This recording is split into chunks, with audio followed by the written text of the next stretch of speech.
તત્સવિતુર્વરમ રૂપમ જ્યોતિઃ પરસ્ય ધીમહિ યન્નઃ સત્યેન દીપયે.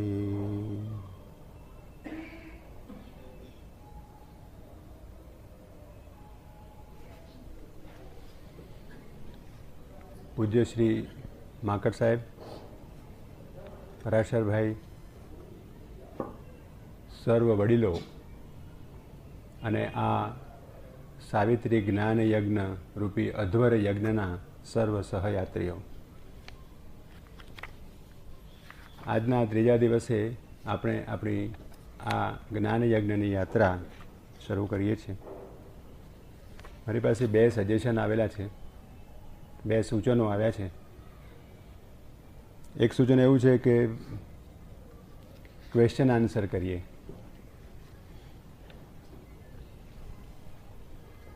કંઈક પ્રશ્નો હોય તો પ્રશ્નો પૂછાય અને એનો જવાબ જો અનુકૂળ હોય, આવડે એવો હોય તો અપાય. મને વાંધો નથી, આઈ એમ ઓપન ટુ ધેટ.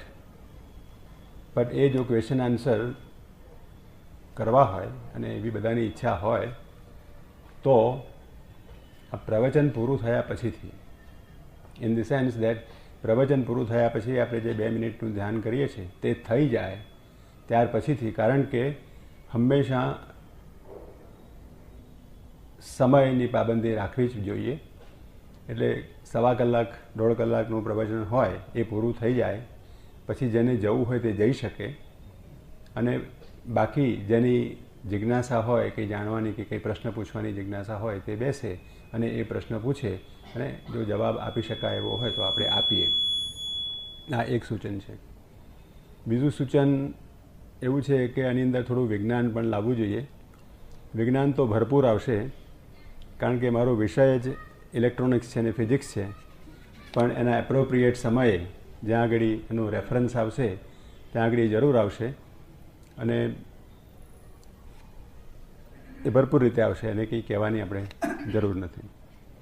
ગઈકાલે આપણે જે 2 સર્ગોની વાત કરી એમાં પહેલો સર્ગ હતો ધ સિમ્બોલ ડોન, પ્રતિકાત્મક ઉષા, અને પ્રતિકાત્મક ઉષાની અંદર શ્રી અરવિંદે શ્રી વાત કરી છે તેની આપણે વાત કરી. અને એની અંદર પ્રથમ સાવિત્રીનું જે ચરિત્ર ચિત્રણ, પ્રથમ સાવિત્રીનું પરિચય આપણને શ્રી અરવિંદ કવિતાની અંદર આપે છે તે વાત કરી. બીજા સર્ગની અંદર જે શ્રી અરવિંદ વર્ણવે છે તે એ છે કે આખાએ સાવિત્રી મહાકાવ્યની અંદર વોટ ઇઝ ધ ઇશ્યુ, એમાં મુદ્દાનો પ્રશ્ન શું છે, કયા પ્રશ્નની ચર્ચાને લઈ અને આ સાવિત્રી મહાકાવ્ય લખવાની આપણે શરૂઆત કરી છે, અને એની અંદર કયો મુદ્દાનો પ્રશ્ન છે એ મુદ્દાના પ્રશ્નની ચર્ચા શ્રી અરવિંદે આ બીજા સર્ગની અંદર આપણને કરી છે. અને એની અંદર આપણે જોયું કે સાવિત્રી સવારમાં પ્રભાતે જાગે છે અને જાગી અને જ્યારે એનું મન પાછું આવે છે ત્યારે મન દ્વારા એને સ્મૃતિ યાદ આવે છે, અને એ સ્મૃતિની અંદર પોતાનું ભવ્ય ભૂતકાળ એ તપાસે છે.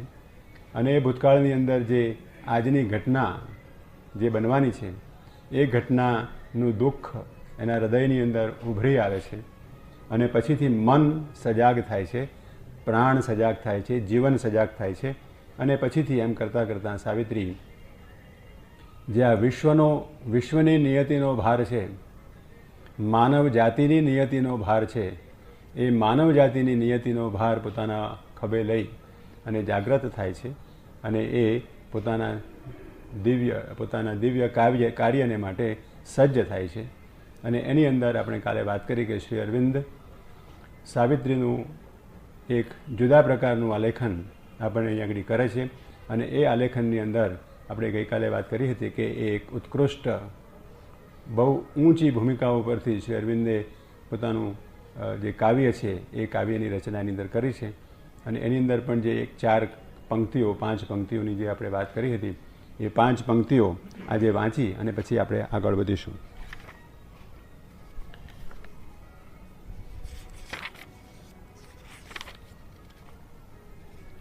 એ આખો એ passage all in her pointed to a nobler kind. સાવિત્રીની અંદર જે કંઈ હતું તે બધું ઉદાત્ત પ્રકારનું હતું. એની અંદર મન, એની અંદર પ્રાણ, એની અંદર જે એક દિવ્યતા હતી એ દિવ્યતા બહુ જ ઊંચા પ્રકારની અને બહુ ઉદાત્ત પ્રકારની હતી એમ શ્રી અરવિંદ કહે છે.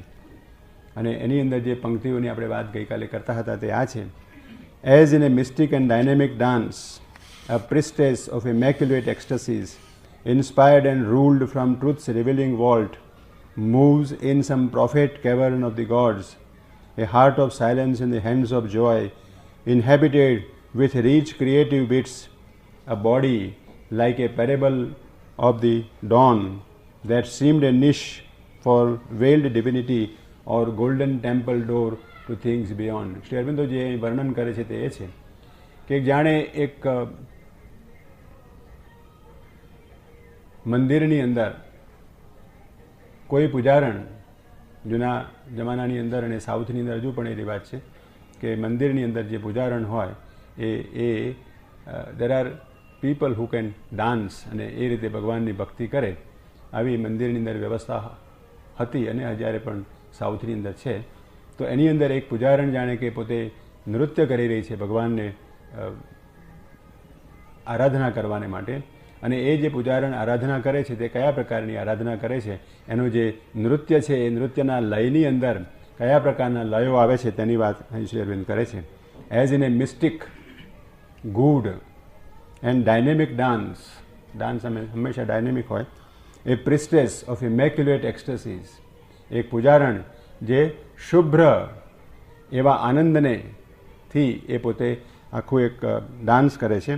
Inspired and ruled from truths revealing vault, જે સત્ય છે, જે પરમ સત્ય છે, ટ્રુથ વિથ ટી કેપિટલ છે, ટ્રુથ રિવીલિંગ વોલ્ટ, ટ્રુથની જે સત્યમાંથી જે એક ઉદ્ઘાટન થાય છે એ ઉદ્ઘાટનથી ઇન્સ્પાયર્ડ થયેલી, એટલે એના ડાન્સના રિધમની અંદર જાણે કે કોઈ પરમ સત્ય એને ઇન્સ્પાયર કરે છે અને એ પરમ સત્ય જેના ઇન્સ્પિરેશનથી એ પોતાની મૂવમેન્ટ, ડાન્સની મૂવમેન્ટ કરે છે. Moves in some prophet cavern of the gods, દેવોના પ્રોફેટ એટલે કે ભવિષ્ય કથન કરનારા, કોઈ એક નવું સિદ્ધાંત રજૂ કરનારા એવી ગુફાઓમાંથી જાણે કે એ પોતાની રિધમ, પોતાની ડાન્સની રિધમ પ્રાપ્ત કરતી હોય. A heart of silence in the hands of God, એ નૃત્ય કરે છે પણ એનું હૃદય શાંતિની અંદર છે. A heart of silence in the hands of joy, અને એ એક શાંતિના હૃદયમાંથી અને એક આનંદના હસ્તોમાંથી એ પોતાની મૂવમેન્ટ, પોતાની ગતિ, પોતાના રિધમ, પોતાના લયને મેળવે છે. A heart of silence in the hands of joy, inhabited with rich creative beats. નૃત્યની સાથે પેલું વાજિંત્ર વાગે છે, એની સાથે તબલા વાગે છે અને તબલાના તાલની સાથે એ પોતાનું નૃત્ય કરે છે. પણ એ રીચ ક્રિએટિવ બીટ્સ, એની અંદર એક સર્જનાત્મકતા છે. એ સર્જનાત્મકતાની સાથે પોતે પોતાના પગનો ઠેકો આપે છે અને એ પગના ઠેકાની અંદર પણ જાણે કે કોઈ એક સર્જનાત્મકતાની અંદર પ્રવેશે છે અને એ સર્જનાત્મકતા જાણે કે એ સત્યમાંથી આવે છે. A heart of silence in the hands of joy, inhabited with rich creative beats, a body like a parable of the dawn. જાણે કે ઉષાનું મૂર્તિમંત રૂપ હોય, ઉષાનું મૂર્તિમંત રૂપ હોય એવું એ દેખાય છે. A body like a parable of dawn that seemed a niche from veiled divinity. જે દિવ્યતા છે એ દિવ્યતાની અંદર રહેલો એક દિવ્યતાનો એક જાણે કે ગોખલો હોય, એ દિવ્યતાની એક વેદી હોય અને એ દિવ્યતાની વેદી ઉપર જાણે કે દિવ્યતા ભરપૂર રીતે એની અંદર મૂર્તિમંત થયેલી હોય એવી આ ઉષાના પ્રતિક સમી Savitri, that seemed a niche for veiled divinity or golden temple door to things beyond. જે પારની વસ્તુઓ છે, આધ્યાત્મિકતા એ કોઈ નિરંજન નિરાકાર બ્રહ્મની કેવળ વાત નથી, પણ એની અંદર ભરપૂર રિચીસ, ભરપૂર સમૃદ્ધિઓ પડેલી છે. એ આધ્યાત્મિક સમૃદ્ધિઓ જે પડેલી છે એ પારની વસ્તુઓનું જે મંદિર છે એ મંદિરની અંદર જે એક ગોલ્ડન ડોર, એક સુવર્ણમય દ્વાર, જાણે કે એની મારફતે આપણે એ પારની વસ્તુઓના મંદિરની અંદર જે ભવ્ય સભ્યતાઓ અને ભવ્ય જે આધ્યાત્મિક સમૃદ્ધિઓ છે એ આધ્યાત્મિક સમૃદ્ધિઓ રૂપી એ મંદિરની અંદર દાખલ થવા માટે જાણે એક સુવર્ણ દ્વાર એ હોય અને એના દ્વારા આ આપણે ભવ્ય એવા આધ્યાત્મિક સમૃદ્ધ એવા મંદિરની અંદર પ્રવેશ કરતા હોઈએ એ પ્રકારનું એનું સ્વરૂપ અને એનો લય અને એની જે ગતિ છે એ ગતિ આપણને દેખાય છે. આ પંક્તિઓ આપણને જે સાવિત્રી જે જીવનની અંદર પોતે કાર્ય કરી રહી છે, જીવનની અંદર મૂવમેન્ટ કરી રહી છે, જીવનની અંદર જે સર્વ કાર્યો કરી રહી છે અને એ કાર્યોની અંદર જે એક જાણે કે એક જગ્યાએથી બીજી જગ્યાએ ફરતી હોય, પોતે કાર્યો કરતી હોય ને એ જાણે કે એક પ્રકારનું નૃત્ય હોય અને એ નૃત્ય જાણે કે કોઈ પૂજારણ આ નૃત્ય કરતી હોય અને એ પૂજારણનું નૃત્ય આવી રીતે દિવ્યતાથી સભર હોય અને દિવ્યતા આપણને જાણે એની અંદર દેખાતી હોય એ પ્રકારની આખી વાત શ્રી અરવિંદ આપણને અહીં આગળ કરે છે. Her look, her smile awoke celestial sense. Even in earth stuff and their intense delight poured a supernal beauty on man's life. Her look, her smile awoke celestial sense. એની એક દ્રષ્ટિ, એનું એક સ્મિત એ જાણે કે અવોક સેલેસ્ટિયલ સેન્સ, એક સ્વર્ગીય આનંદ અને સ્વર્ગીય જાણે કે જેમ યશોદાની અંદર યશોદા જ્યારે શ્રી કૃષ્ણના મુખની અંદર દર્શન કરે છે જાણે કે 14 બ્રહ્માંડ દેખાય છે, તેમ માતાજીના સ્મિતની અંદર આ સાવિત્રીના સ્મિતની અંદર એના એક લુક, એની એક દ્રષ્ટિપાત, એના દ્રષ્ટિપાતની અંદર આ જાણે 14 ભુવનોનું સૌંદર્ય ઝલકી રહ્યું હોય એવું જાણે દેખાય છે. poured a supernal beauty on man's life. અને પછીથી એનું હૃદય કેવું છે તો કે એનું હૃદય એવું છે કે જાણે કોઈ પક્ષી, એની પાછળ કોઈ શિકારી પડ્યો હોય અને શિકારી પડેલો પક્ષી એનાથી છૂટી, એ શિકારથી છૂટી અને જાણે કે કોઈ એક શાંત જગ્યાએ આવીને દોડીને આવીને બેસે અને બેસીને પછીથી એની જે માં હોય એ માં એને પેટિંગ કરે, એને વાલથી એના મસ્તક ઉપર હાથ ફેરવે, એના જે પીછાઓ છે એ પીછાઓને સારી રીતે સંભાળે અને સંવારે. એવી રીતે જાણે કે એક આત્મા જ્યારે એની પાસે આવે છે, સાવિત્રીની પાસે કોઈ આત્મા આવે છે, સાવિત્રીની પાસે કોઈ સહકાર્યકર આવે છે ત્યારે એને કેવી રીતે ધ્યાન રાખે છે. As might a soul fly like a hunted bird, escaping with tired wings from a world of storms, and a quiet reach like a remembered breast, in a heaven of safety and splendid soft repose, one could drink life back in streams of honey fire, recover the lost habit of happiness, feel her bright nature's glorious ambience, and preen joy in her warmth and colors rule. એની અંદર જે પ્રેમ હતો એ પ્રેમ કયા પ્રકારનો હતો તો કે love in her was wider than the universe. એ પ્રેમ એક વિશ્વથી પણ વિશાળ એવો પ્રેમ એની અંદર હતો. The whole world could take refuge in her single heart. આખું જગત એના હૃદયની અંદર સમાઈ શકે અને આખા જગતને એ પોતે પ્રેમ આપી શકે એવું વિશાળ પ્રેમથી સભર એવું એનું હૃદય હતું. આ રીતે શ્રી અરવિંદ આ 52 પંક્તિઓની અંદર સાવિત્રીનું જે પ્રથમ એક ચરિત્ર આલેખન કરે છે તે વિશ્વના સાહિત્યની અંદર એક ઉત્કૃષ્ટ કૃતિ તરીકે આપણી સમક્ષ આવે છે. હવે આ જે મુદ્દાનો પ્રશ્ન હતો, સાવિત્રી શું કાર્ય કરવા માટે આવી છે, સાવિત્રીના જીવનની અંદર મુદ્દાનો પ્રશ્ન શું છે, એ પ્રશ્નની વાત શ્રી અરવિંદ કરે છે. અને આ જે સર્ગ છે એ સર્ગની આ 4 પંક્તિઓ એના એક હાર્દ સમાન છે, એના એક બીજ સમાન છે. Whether to bear with ignorance and death.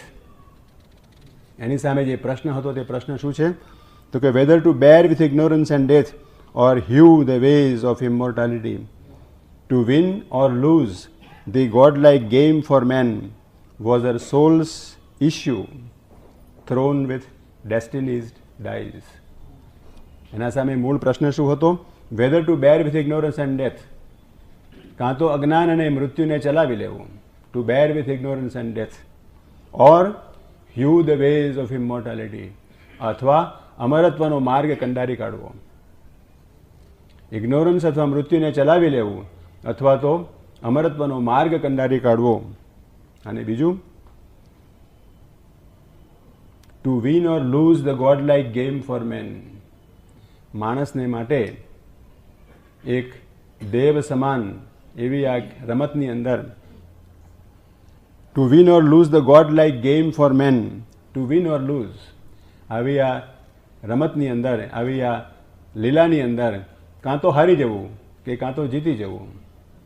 Two win or lose the game, the God like game, કોને માટે? પોતાને માટે નહીં, ફોર મેન.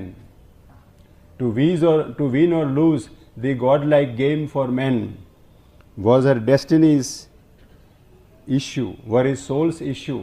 એના આત્માનો આ મુખ્ય પ્રશ્ન હતો. એના આત્માની સમક્ષ આવેલી એક મહાન ચેલેન્જ હતી.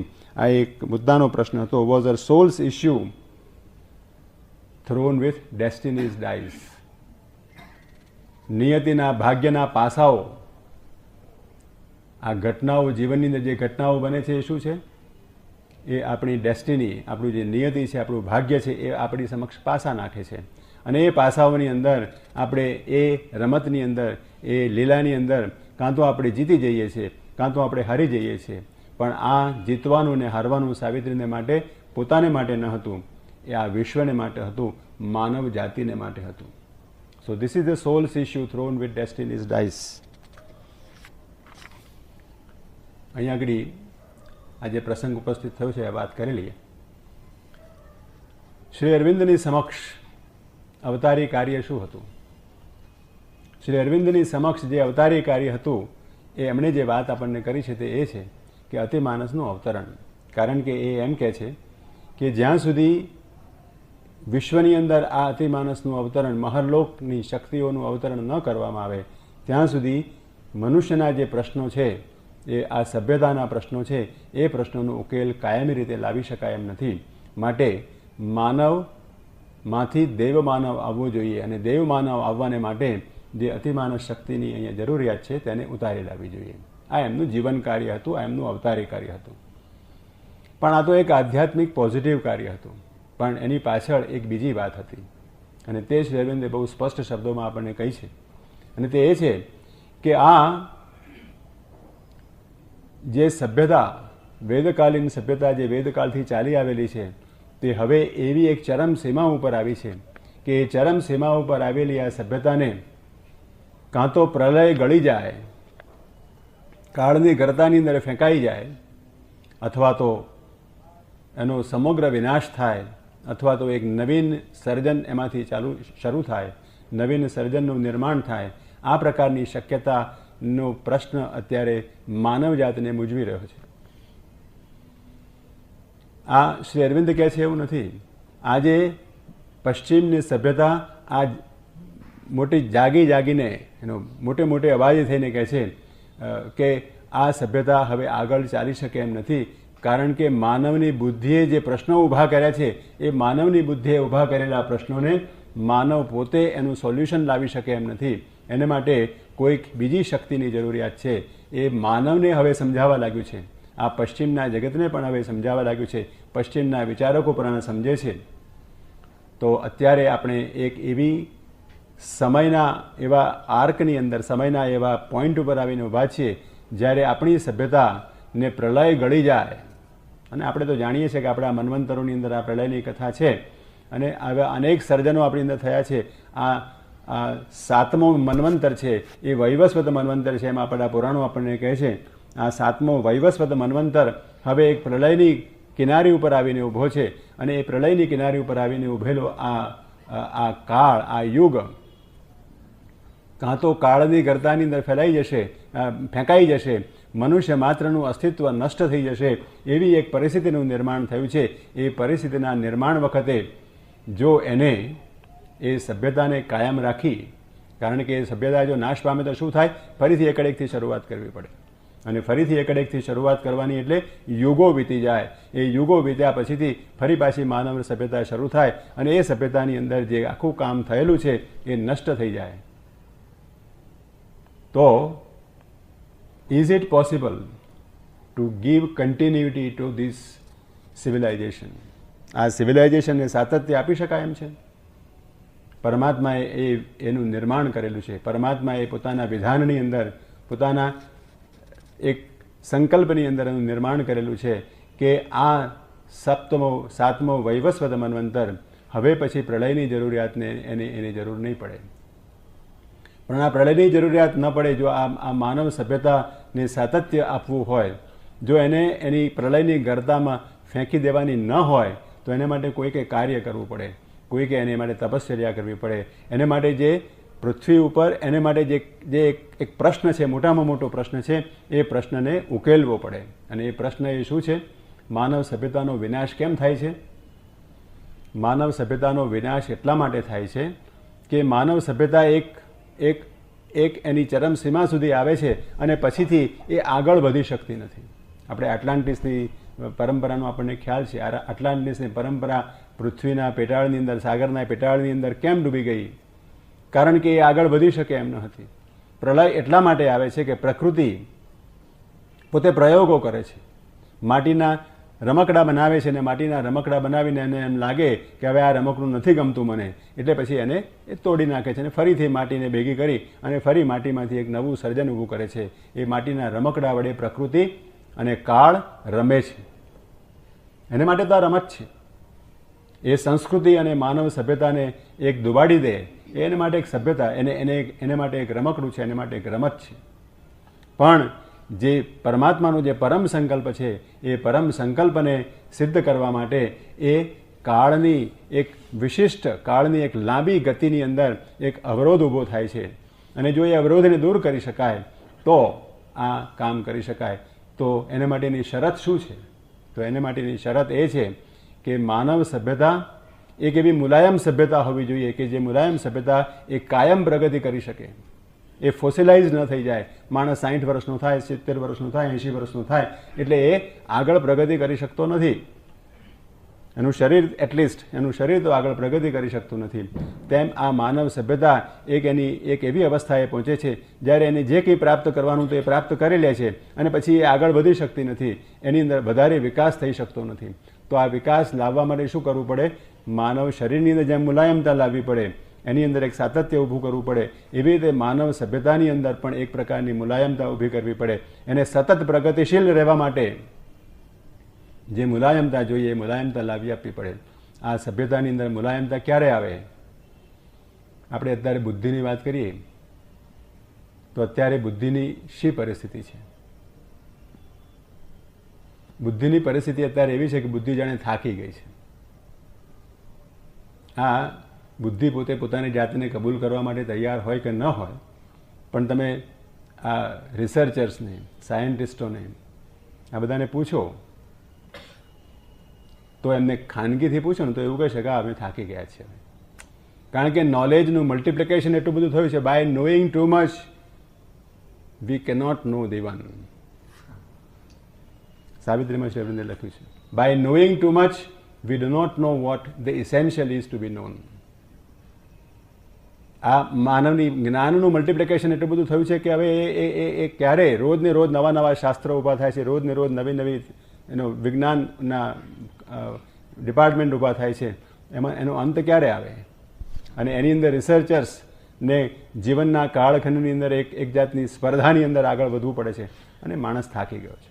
આ બુદ્ધિથી માણસ થાકી ગયો છે. એણે ઊભા કરેલા પ્રશ્નો માનવ પોતે એને કરી શકતો નથી. તો એનું સોલ્યુશન શું?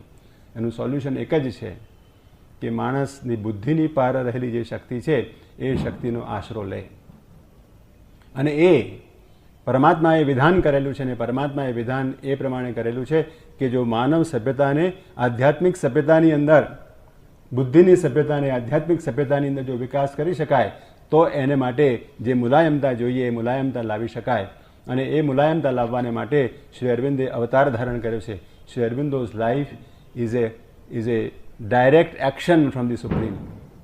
શ્રી માતાજીએ જે વાત કરી છે એ આ છે કે શ્રી અરવિંદોનું જીવન એ પરમાત્માનું સીધે સીધું આ પૃથ્વી ઉપરનું કાર્ય છે. પરમાત્માએ પોતે જે પરમ ચેતના કહીએ, પરમ ચેતનાએ શ્રી અરવિંદને એક આદેશ આપીને જાણે કે અહીંયા આગળ પૃથ્વી ઉપર મોકલ્યા છે. અને એ પૃથ્વી પર એ અતિમાનસ સર્જન જો એ લઈ આવે તો માનવ સભ્યતાની અંદર જે મુલાયમતાની જરૂરિયાત છે, જે કાયમ વિકાસ કરવાની ક્ષમતા જે માનવની અંદર જે જોઈએ છે એ લાવી આપી શકાય. અને એટલા માટે શ્રી અરવિંદનું આગમન અહીં થયું છે. એ મુખ્ય પ્રશ્ન છે. એ મુખ્ય પ્રશ્નને સોલ્વ કરવા માટે આ સાવિત્રી અને સત્યવાન શ્રી અરવિંદ અને માતાજી આ પૃથ્વી ઉપર અવતર્યા છે. અને એમણે અવતરીને અતિમાનવ શક્તિને અહીં આગળ ઉતારી લાવી અને શ્રી અરવિંદે ચોખ્ખું કહ્યું છે કે હવે આ પ્રલયની જરૂરિયાત નહીં રહે. એનો અર્થ એવો નથી કે યુદ્ધો નહીં થાય. એનો અર્થ એવો નથી કે કદાચ એટમિક યુદ્ધ પણ ન થાય. એટમિક યુદ્ધ પણ થઈ શકે, યુદ્ધો પણ થઈ શકે, પણ માનવ જાતિનો સર્વનાશ નહીં થઈ જાય. આ જે સભ્યતા છે એ સભ્યતા જેને કોમર્શિયલ અને ઇન્ડસ્ટ્રીયલ સિવિલાઇઝેશન જે અત્યારનું છે એ કોમર્શિયલ અને industrial civilisation may go. The present has to change. જે વર્તમાને છે એ વર્તમાને બદલાવવું પડશે, પાસ્ટને પાછળ મૂકી દેવું પડશે અને ભવિષ્યની અંદર આગળ વધવું પડશે. એ ભવિષ્યની અંદર આગળ વધવા માટે જે પ્રગતિની જરૂરિયાત છે એ પ્રગતિની જરૂરિયાતની અંદર કોઈક નવીન શક્તિનું આગમન જરૂરિયાત છે. અને એ નવીન શક્તિના આગમનને માટે શ્રી અરવિંદ આવ્યા છે. આ અત્યારના જીવનનો મુખ્ય પ્રશ્ન છે. પણ સાવિત્રીને આગળ આ to win the lose or God like game for man, આ મુખ્ય પ્રશ્ન છે માણસના. In this rude combat with the fate of man thy smile within my heart makes all my strength. Shri અરવિંદે ડિવાઇન વર્કર નામના એક સોનેટની અંદર લખ્યું છે,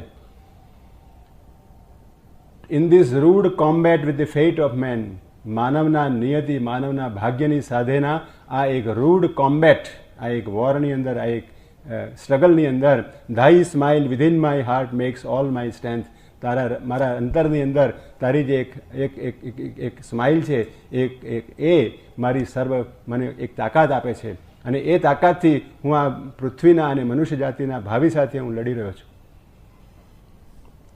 તો એ આ મુદ્દાનો પ્રશ્ન છે. એ મુદ્દાનો પ્રશ્ન ઉકેલવાને માટે સાવિત્રીએ અવતાર ધારણ કર્યો છે. શ્રી અરવિંદ અને માતાજીએ અહીંયા અવતાર ધારણ કર્યો છે.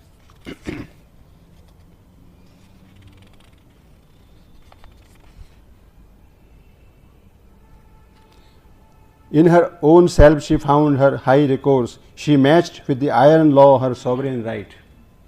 જે વિશ્વના લોખંડી કાયદાઓ એટલે ગીતાની અંદર આપણને કહ્યું કે જે જન્મે છે એ મરે છે. આ વિશ્વનો લોખંડી કાયદો છે. ગીતાની અંદર આપણને એમ કહ્યું, શ્રી કૃષ્ણે અર્જુનને ઉપદેશ આપ્યો કે જે જીવે છે, જે જન્મે છે એ મરે છે. શ્રી અર્જુન કહે છે it is a bad habit. Shri Aurobindo એમ કહે છે કે માણસને મરી જવાની એક ખરાબ ટેવ પડી ગઈ છે. એ ટેવને સુધારવાની છે. એ ટેવ સુધારી શકાય તો કે હા, સુધારી શકાય. અત્યાર સુધી એ શક્ય નહોતું અને માટે એમ કહેવાતું હતું કે માણસને મૃત્યુની જરૂરિયાત છે. એ જે જન્મે છે તે મરે છે. અને એને એક આપણે નિયમ બનાવી દીધો, એને આપણે એક લો બનાવી દીધો, એક અવશ્યમ ભાવિ તરીકે બનાવી દીધું. શ્રી અરવિંદ કહે છે કે it is a bad habit. એક વિશ્વ શક્તિ જ્યારે પૃથ્વી ઉપર કાર્ય કરે છે, જડતત્વની અંદર કાર્ય કરે છે, ત્યારે એ એક પોતાની ગ્રુવ બનાવે છે, પોતાની ચેનલ બનાવે છે. અને એ ચેનલને આપણે લો કહીએ છીએ. પણ એ ચેનલને બદલી શકાય છે. એ વિશ્વ શક્તિના એ કોર્સને, એની ગતિને બદલી શકાય છે. અને જો એ ગતિને બદલી શકાય તો આ નિયમોને બદલી શકાય છે.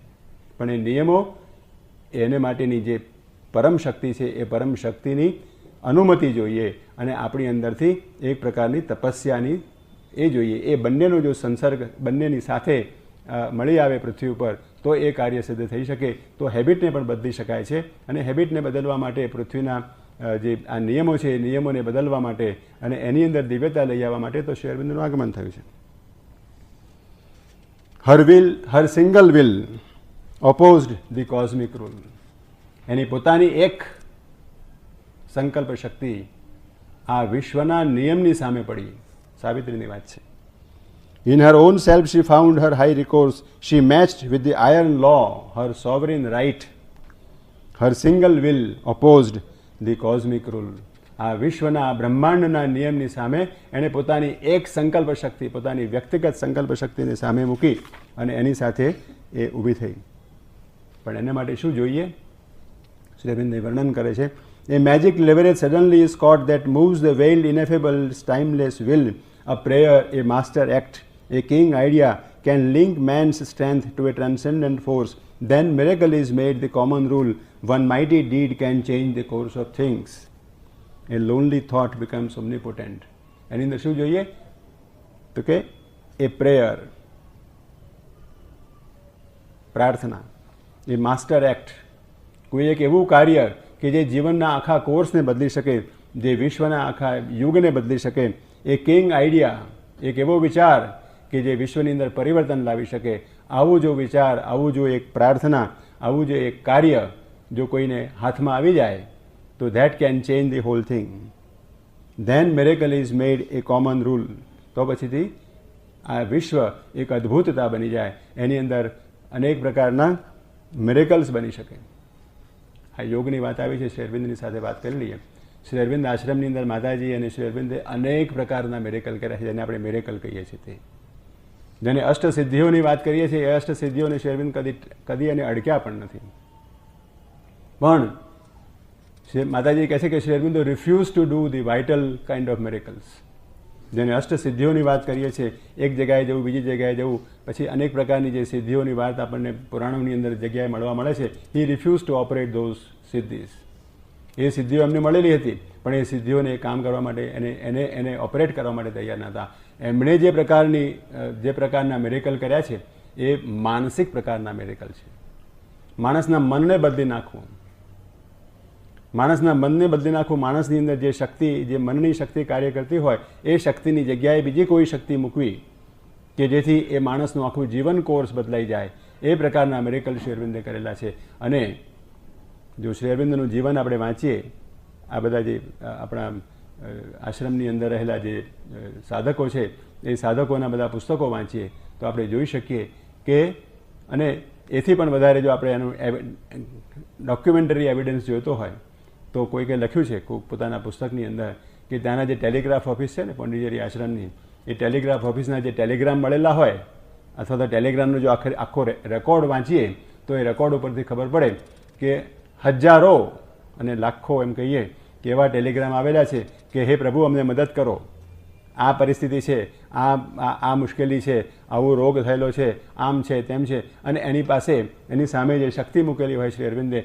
અને પછીથી એનો જવાબ આવ્યો હોય કે હા હવે બધું બરાબર થઈ ગયું, હવે બધું મટી ગયું, આ રોગ તો ડૉક્ટરોએ ના પાડી હતી, આ કોઈ દિવસ મટે જ નહીં, આ કેન્સર થયું હતું, આ થયું હતું, તે થયું હતું, આવી પરિસ્થિતિ, એવી ગૂંચવાડાભરી પરિસ્થિતિ હતી કે જેમાંથી કોઈ માર્ગ નીકળે એવો હતો નહીં, પણ એ આપની શક્તિને કારણે એ બધું જ સોલ્વ થઈ ગયું છે અને અમે હવે બધા હેમખેમ છીએ.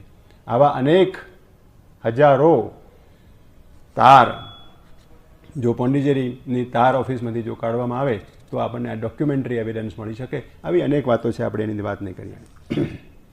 A great world mother now in her arose. એક વિશ્વ માતા, great world mother now in her arose. A living choice reversed fate's cold dead turn. A living choice, એ જીવંત પસંદગી, એ જીવંત પસંદગી એ જે નિયતિ અને ભાગ્ય છે એ ભાગ્યની રેખાઓને બદલી નાખી. Affirmed the spirit's trade on circumstance. પરિસ્થિતિઓ ઉપર આત્માનું સામ્રાજ્ય. પરિસ્થિતિઓને કોણ બદલી શકે? આત્મા બદલી શકે. તો પરિસ્થિતિઓ પર આત્માની પકડ એણે પ્રયાસ કરી. Pressed back the senseless dire revolving wheel. જે કાળચક્ર છે, જે કાળચક્રની અંદર જે નિયતિનું જે ચક્ર છે, એ નિયતિના ચક્રને એણે પોતાની એક સંકલ્પ શક્તિથી, પોતાના આત્માની શક્તિથી એ કાળચક્રને થંભાવી દીધું અને એ કાળચક્રની ગતિને વિરુદ્ધમાં કરી નાખી. And stopped A mute March of necessity. અને વિશ્વની અંદર જે જરૂરિયાતો છે, માણસને મરવાની જરૂરિયાત છે, માણસને અજ્ઞાનની જરૂરિયાત છે, આવશે છે અરવિંદ આગળ કહે છે આપણને, માણસને અજ્ઞાનની જરૂરિયાત છે, અજ્ઞાન વગર રહી શકતો નથી. એની પોતાની પરિસ્થિતિમાંથી એને ઊંચે લઈ જવામાં આવે તો એ પછી પાછો પોતાની પરિસ્થિતિમાં આવવાને માટે કાયમ ઝંખે છે. જેમ બાળકને આપણે ચલાવીએ અને એને એકડો લખાવીએ તો એ 2 કલાક સુધી લખે, 3 કલાક સુધી લખે, પછી થાકી જાય, પછી પાછું એ ઊંઘી જાય. એમ મનુષ્યને પણ એને ઉર્ધ્વની પરિસ્થિતિમાં લઈ જવામાં આવે તોય પણ ફરી પાછું એને નીચે લઈ જવામાં આવે. વિજ્ઞાનની અંદર આપણે કહીએ કે an atom excited an electron excited in the higher state comes back in the lower state, કારણ કે હાયર સ્ટેટ ઉપર કાયમ રહી શકતો નથી. તો આ રીતે આ જે 2 સર્ગો, જે સર્ગોની અંદર શ્રી અરવિંદ આપણી સમક્ષ 2 વાત કરે છે. એક તો સાવિત્રી નો જે મુખ્ય મુદ્દો છે તે આપણી સમક્ષ રજૂ કરે છે. અને જે દિવસ, જે આખી શરૂઆત છે, ધ ઇનર ડોન, એ ઇનર ડોનની વાત આપણને શ્રી અરવિંદ કરી. હવે શ્રી અરવિંદ આખી જે કથા છે એ કથાની શરૂઆત કરે છે. અને એમાં જેમ આપણે પરમ દિવસે જે વાત કરી હતી કે અશ્વપતિના યોગથી આ શરૂઆત થાય છે. રાજા અશ્વપતિ એ નિસંતાન હતો અને સંતાન પ્રાપ્તિને માટે એણે પોતે માતાની શ્રી મા ભગવતીની આરાધના કરી હતી. અને મા ભગવતીની આરાધનાની અંદર 18 વર્ષ સુધી એણે પરમ બ્રહ્મ પરમ જપન એમ મહાભારતની અંદર લખેલું છે. એ સાવિત્રી મંત્રનો જાપ કર્યો. એ સાવિત્રી મંત્રની આહુતિઓ એણે આપી. અને મહાભારતની અંદર લખ્યું છે કે 1,00,000 આહુતિઓ એણે આપી. નેચરલી 18 વર્ષ થાય જ. તો એ જે અશ્વપતિનું જે એ યોગ છે, અશ્વપતિની જે આરાધના છે સંતાન પ્રાપ્તિ માટેની, એ સંતાન પ્રાપ્તિ માટેની 18 વર્ષની જે યાત્રા છે એ યાત્રાને શ્રી અરવિંદે 18 સર્ગોની અંદર આપણી સમક્ષ મૂકી આપી છે. 15 સર્ગો બીજા પર્વના અને 3 સર્ગો આ પ્રથમ પર્વના, એમ કરીને 18 સર્ગોની અંદર આપણને 18 જે વર્ષની એની જે આરાધના છે એ આરાધનાનું બયાન, નિરૂપણ આપણને કર્યું છે. પણ અશ્વપતિએ જે આરાધના કરી હતી તે જમાનાની અંદર જે એણે આરાધના કરી હશે તે આજે શ્રી અરવિંદે જે આરાધના પોતાના 40 વર્ષની અંદર પોંડિચેરી આશ્રમની અંદર કરી, અહીં વડોદરાથી શરૂઆત કરી અને વડોદરાની અંદર એમને નિર્વાણની પ્રાપ્તિ થઈ. કલકત્તાની અંદર અલીપુર જેલની અંદર એમને શ્રી કૃષ્ણના દર્શન થયા. અને ત્યાર પછીથી જે એમને અનેક પ્રકારના સાક્ષાત્કારો અને અનેક પ્રકારની સિદ્ધિઓને ઊંચા ભૂમિકાઓ ઉપર જે આરોહણ એમણે કર્યું અને જે શક્તિઓને પોતે ઉતારી લાવ્યા તે શક્તિઓનું જે આખી એ બયાન, એનું આખું એ ઓટોબાયોગ્રાફિકલ ડોક્યુમેન્ટ આપણે એમ કહીએ, તે આપણને આ 18 સર્ગોની અંદર મળે છે. 18થી મા ભગવતીના પર્વના પણ 4 સર્ગો આપણે લઈએ તો 18 ને 4 22 સર્ગોની અંદર આ વસ્તુ આપણને મળે છે. એટલે પ્રથમ ભાગ સાવિત્રીનો છે તે આ 2 સર્ગો જે ઉપોદઘાતના સર્ગો છે, જે ઇન્ટ્રોડક્શનના સર્ગો છે, એ સર્ગોને બાદ કરીએ તો 22 સર્ગોની અંદર અશ્વપતિનો યોગ આપણને જોવા મળે છે. તો એ સર્ગની આપણે શરૂઆત કરીએ. એ world's desire compelled her mortal birth. સાવિત્રીનો જન્મ થયો, સાવિત્રીની વાત કરે છે. તો સાવિત્રીનો જન્મ શી રીતે થયો? તો કે એ વર્લ્ડ્સ ડિઝાયર, આ વિશ્વની આકાંક્ષા, વિશ્વની ઝંખના, એ વિશ્વની ઝંખનાએ સાવિત્રીને જન્મ આપ્યો. સાવિત્રીને આપણે ફરીથી યાદ કરીએ. સાવિત્રી એ સૂર્યની પુત્રી છે. અને કાલે આપણે વાત કરી હતી કે સૂર્ય એ મહરલોકનું પ્રતીક છે, એ અતિમાનસ શક્તિનું પ્રતીક છે. અને એ સૂર્યની પુત્રી રૂપે અતિ મનસમાંથી સીધો આવતો શબ્દ છે. She is a power that has descended from the અતિમાનસિક શક્તિ. એ અતિમાનવ શક્તિમાંથી ઉતરી આવેલી એ સૂર્યની પુત્રી સાવિત્રી, એ સાવિત્રીનો જન્મ આ પૃથ્વી પર થયો. તે શાને કારણે થયો? World's desire compelled her mortal birth. આ વિશ્વની જે આકાંક્ષા, વિશ્વની ઝંખના શું છે એ વાત પણ અત્યારે કરી લઈએ. ફરી પાછળ આપણે આવશે ત્યારે ફરી નહીં કરવી પડે. What is world's desire? આપણે એમ કહીએ કે આ પૃથ્વી તો એક બ્રહ્માંડની અંદર, આ અવકાશની અંદર એક ફરતો ગોળો છે જે સૂર્યની આસપાસ ફરે છે. અને એની ઉપર આ ઉત્ક્રાંતિ થઈ છે, એની અંદર માનવ છે અને માનવે આ સભ્યતા રજૂ કરી છે. અને એ સભ્યતાની અંદર ક્યારે એનો વિનાશ થશે એ ખબર નથી. આ બ્રહ્માંડની અંદર આ સૂર્યમાળાનું સ્થાન કેટલું, અને એ સૂર્યમાળાની અંદર આ પૃથ્વીનું સ્થાન કેટલું, અને આ પૃથ્વીના વિશાળ અવકાશની અંદર માનવનું સ્થાન કેટલું, અને માનવે ઊભી કરેલી સભ્યતાનું સ્થાન કેટલું, એનું કોઈ સિગ્નિફિકન્સ નથી. પણ આપણે આપણા પુરાણોની વાત કરીએ, આપણા જે ગૂઢ રહસ્યો છે એ રહસ્યોની વાત કરીએ તો આ પૃથ્વીનો ઉપગ્રહ જે સૂર્યમાળાની અંદર છે એ તો એનું બાહ્ય ભૌતિક રૂપ છે. પણ પૃથ્વી એક એનું આધ્યાત્મિક રૂપ છે, જેને શ્રીમદ ભાગવતની અંદર એમ કહેવામાં આવ્યું કે એ પૃથ્વી, જ્યારે પૃથ્વી ઉપર પાપ વધી જાય છે ત્યારે એ પરમાત્માની આરાધના કરે છે. અને પરમાત્માની આરાધના કરી અને પરમાત્માને અવતાર લેવા માટે એ કમ્પેલ કરે છે. પરમાત્માને અવતાર લેવાને માટે અનુનય કરે છે, પ્રાર્થના કરે છે, અને એની પ્રાર્થના સાંભળી અને શ્રી કૃષ્ણ ભગવાન અહીં પૃથ્વી ઉપર આવીને અવતરે છે અને અવતરી અને આ દુષ્ટોનો નાશ કરે છે. એ પૃથ્વીની પ્રાર્થના, એ પૃથ્વી એ આધ્યાત્મિક અસ્તિત્વ છે. એ પૃથ્વી એ આધ્યાત્મિક અસ્તિત્વ છે. આ પૃથ્વી જે આપણે જોઈ રહ્યા છીએ, જે પૃથ્વી સૂર્યમાળાની અંદર ભમે છે, એ તો એનું બાહ્ય રૂપ છે, પણ એનું એક આધ્યાત્મિક અસ્તિત્વ છે. એનું સૂક્ષ્મ જગતોની અંદર એક આધ્યાત્મિક અસ્તિત્વ છે અને એ અસ્તિત્વ પરમાત્માની આરાધના કરી રહ્યું છે. આજથી નહીં, અનેક કાળથી, અનેક યુગોથી એ પૃથ્વી પરમાત્માની આરાધના કરી રહ્યું છે. શ્રી અરવિંદે એક કૃષ્ણનું કાવ્ય લખ્યું છે, સોનેટ. એ શ્રી કૃષ્ણના કાવ્યની અંદર શ્રી અરવિંદ લખે છે, at last I find a meaning of soul's birth into this universe terrible and sweet. I who have felt the hungry heart of earth, aspiring beyond heaven to Krishna's feet. શું કહે છે? At last I find a meaning of soul's birth. આ માનવ આત્માનો જન્મ આ પૃથ્વી પર શા માટે થયો એનું રહસ્ય મને હવે હાથ લાગ્યું છે. At last I find a meaning of soul's birth into this universe terrible and sweet. આ વિશ્વ કેવું છે? ભયંકર અને છતાં સુમધુર. ભયંકર અને સુમધુર આવા વિશ્વની અંદર આ પરમાત્માના અંશરૂપી આ જીવાત્માનો જન્મ કેમ થયો છે એનું રહસ્ય મને હાથ લાગ્યું છે. At last I find a meaning of soul's birth into this universe terrible and sweet. I who have felt the hungry heart of earth. મને એટલે કોને પ્રાપ્ત થયું છે? કે જેણે મેં આ પૃથ્વીના હંગ્રી હાર્ટ ઓફ અર્થ, આ પૃથ્વીના એક ભૂખ્યા એવા હૃદયને, aspiring beyond heaven to Krishna's feet, જે અનંતકાળથી આ વિશ્વની પાર, આ સ્વર્ગની પાર પણ ગોલોકની અંદર રહેલા શ્રી કૃષ્ણ પરમાત્માની આરાધના કરી રહી છે આ પૃથ્વી. એ પૃથ્વીના ભૂખ્યા હૃદયને મેં મારી અંદરમાં જોયું છે અને તેથી મને લાગે છે કે આ પૃથ્વી પર માનવ આત્માનો જન્મ શેને માટે થયો છે એનું રહસ્ય મને હાથ લાગ્યું છે. World's desire compelled her mortal birth. આ પૃથ્વી, શ્રી માતાજી એમ કહે છે, અને આપણે જાણીએ છીએ, આપણે ત્યાં આ જ્ઞાન હતું અને એ જ્ઞાન પછીથી પશ્ચિમમાં ગયું, એ જ્ઞાન પછી ગ્રીકમાં ગયું. આપણે બધા એમ માનતા હતા કે આ બ્રહ્માંડનું સેન્ટર પૃથ્વી છે, પણ એ આધ્યાત્મિક સત્ય હતું. એ આધ્યાત્મિક સત્ય એ રીતે હતું કે આપણે એમ માનીએ છીએ કે દેવોને પણ જો પ્રગતિ કરવી હોય તો એમને આ પૃથ્વી ઉપર આવીને જન્મ લેવો પડે. એટલે કે આ એક પ્રગતિ કરવા માટેનું આખા બ્રહ્માંડની અંદર જો કોઈ સ્થળ હોય તો એ આ પૃથ્વી છે. કારણ કે પૃથ્વી ઉપર જ પરમાત્માની આરાધના થઈ શકે છે.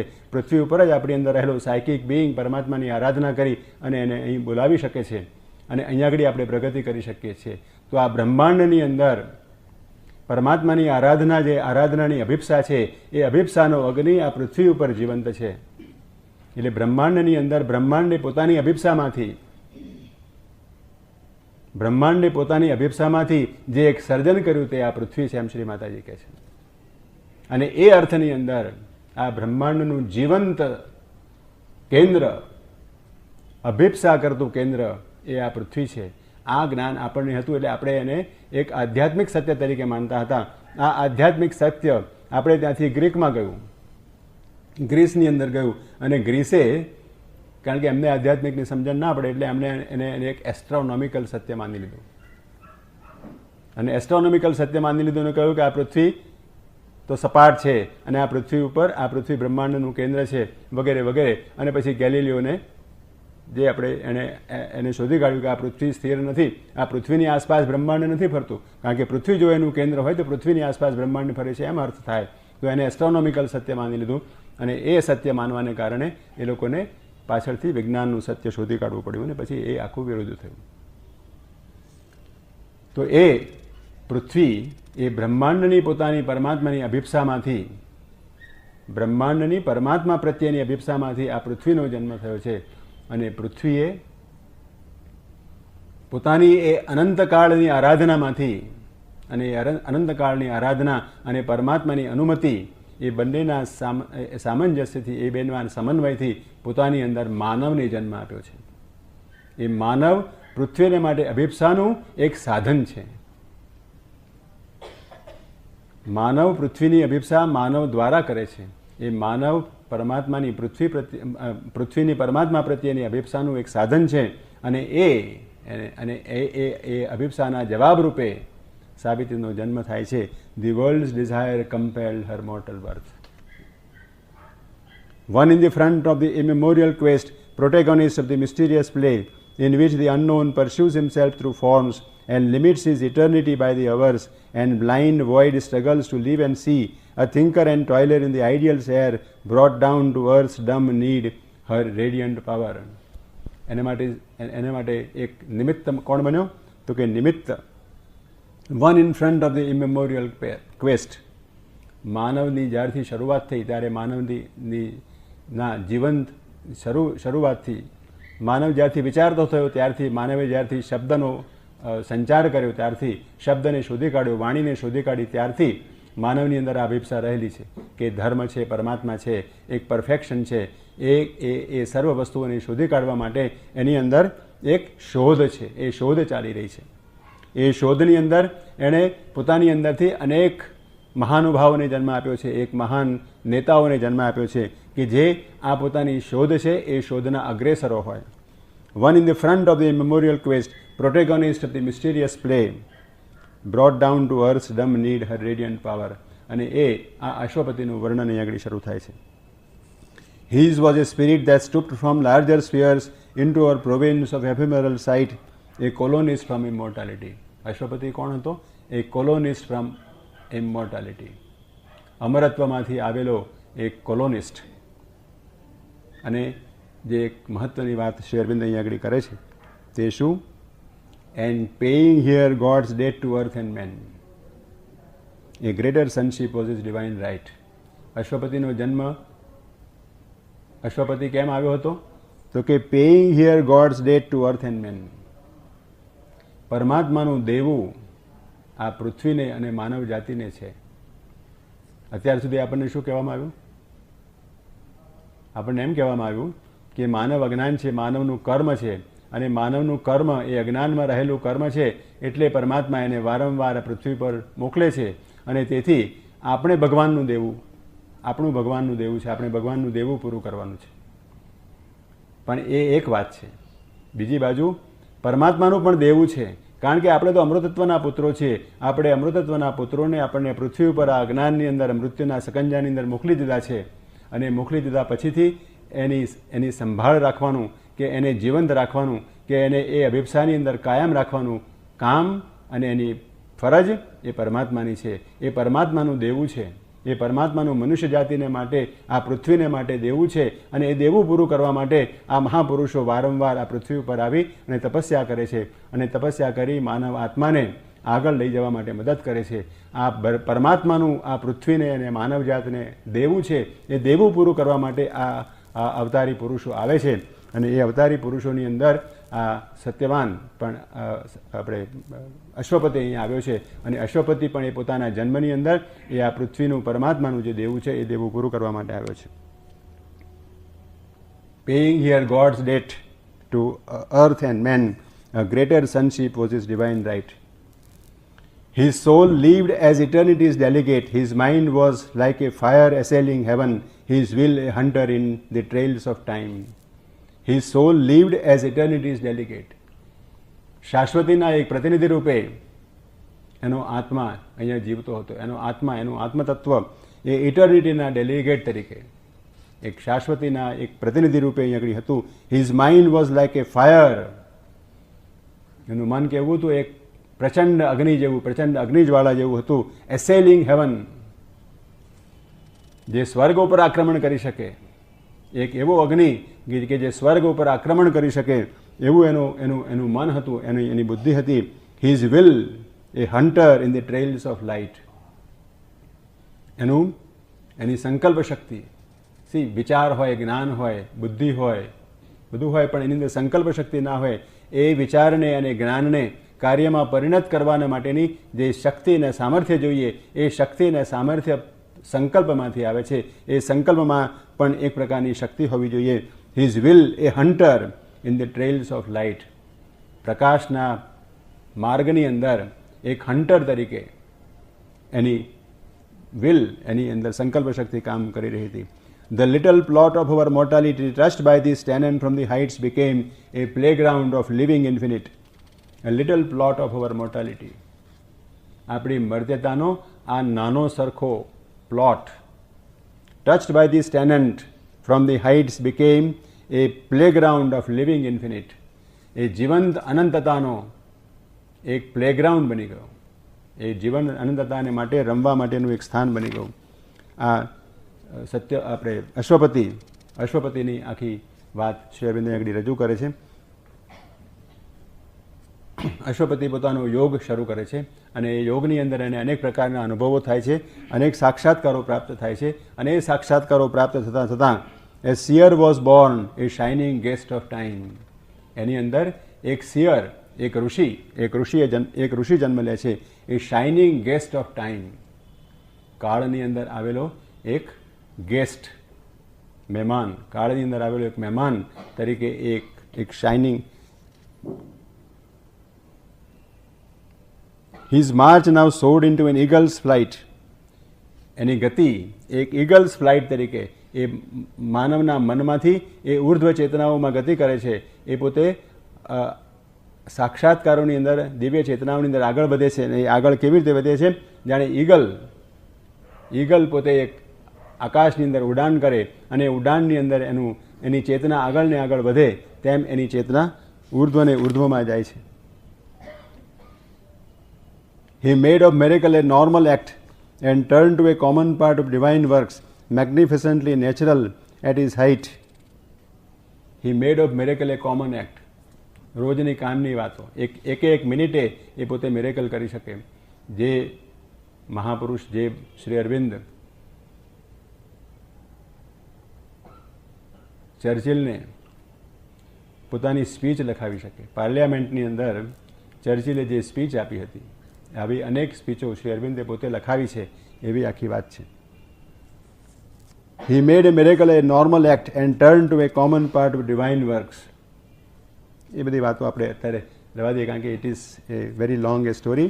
In hands sustained by a transfiguring might, he caught up lightly like a giant's bow, left slumbering in a sealed and secret cave, the powers that sleep unused in man within. Shri રામચંદ્રજીએ શિવજીનું ધનુષ્ય તોડી નાખ્યું હતું. એ શિવજીનું ધનુષ્ય કેવું હતું? જૂનું થઈ ગયેલું, કટાઈ ગયેલું એવું ધનુષ્ય હતું. એ ધનુષ્યને કોઈ એને ઉપાડી શકતું નહોતું. ઘણા રાજાઓએ એને અડકી શકતા ન હતા, એને ઊંચું કરી શકતા ન હતા. રામચંદ્રજીએ એને બહુ ઇઝીથી, બહુ સામાન્ય રીતે એને ઉચકી લીધું અને એનો ટંકારવ કર્યો, અને ટંકારવ કર્યો એટલે ધનુષ્ય તૂટી ગયું. આ રામાયણની વાત છે.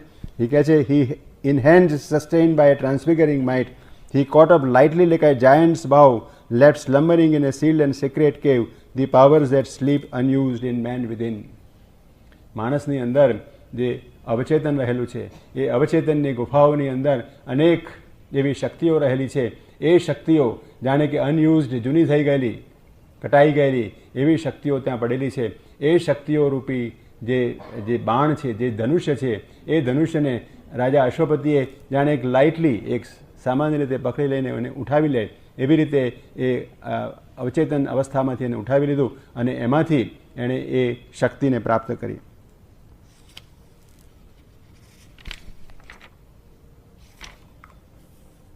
He owned the house of undivided time.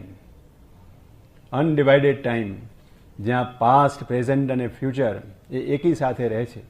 ત્રિકાળ દ્રષ્ટિ એને પ્રાપ્ત કરી. આપણે સામાન્ય પરિભાષાની અંદર વાત કરીએ તો he owned the house of undivided time.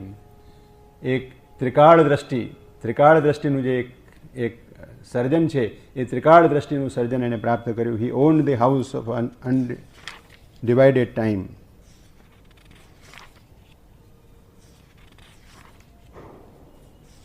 પણ જ્યારે આ પ્રકારના યોગની શરૂઆત થતી હોય છે અને યોગ જ્યારે માણસ કરતો હોય છે, ત્યારે એની અંદર બે પ્રકારની ગતિઓ થાય છે.